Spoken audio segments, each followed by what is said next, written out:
My brothers and sisters, today I do not stand before you as a president, not as a general, and not as a politician. I stand before you as a son of Africa, a product of her soil, a voice of her people, a heartbeat of her struggle. And I come with a message not just of resistance, but of awakening. We, the people of Africa, have been silent for too long. Too long have we watched our children die in deserts and drown in oceans, chasing dreams stolen from their homelands. Too long have we tolerated the theft of our gold, our oil, our cobalt, our culture, while being told we are poor. Too long have we allowed foreign flags to fly over our dignity. But the time of silence is over.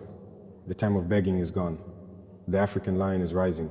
From the red sands of Namibia to the lush green highlands of Rwanda, from the sacred Nile to the bustling streets of Lagos, from Dakar to Mogadishu, from Accra to Addis Ababa, the spirit of Africa is shaking off the chains.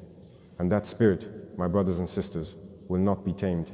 Let me speak clearly now to my African brothers and sisters, and to the leaders of the West who watch us with smiles and daggers. To the people of Africa, we must no longer think of ourselves as weak. We are not weak, we are not poor, we are not helpless. We are not a continent in need of saviors, we are a continent in need of unity.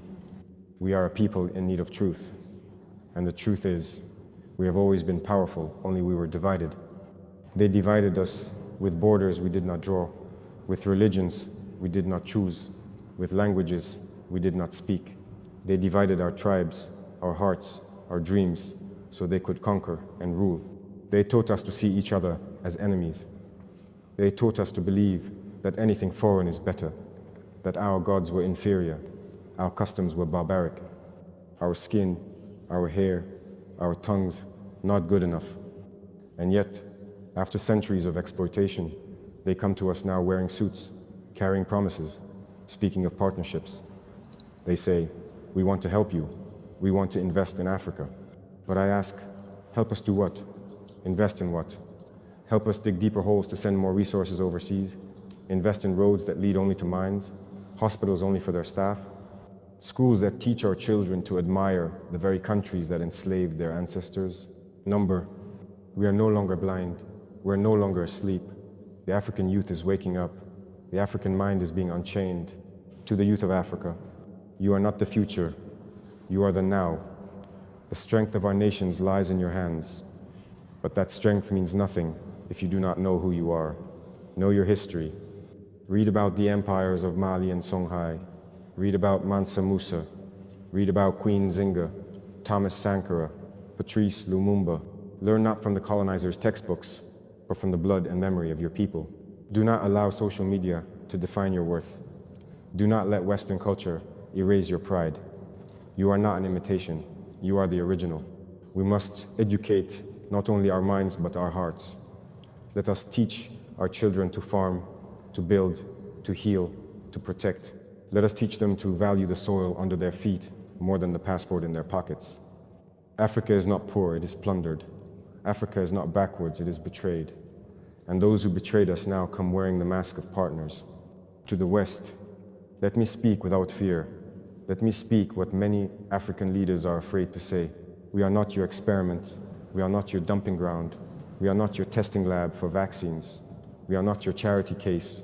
We are not your pawn in your global chess game. You send your companies to strip our land. You send your banks to drown us in debt.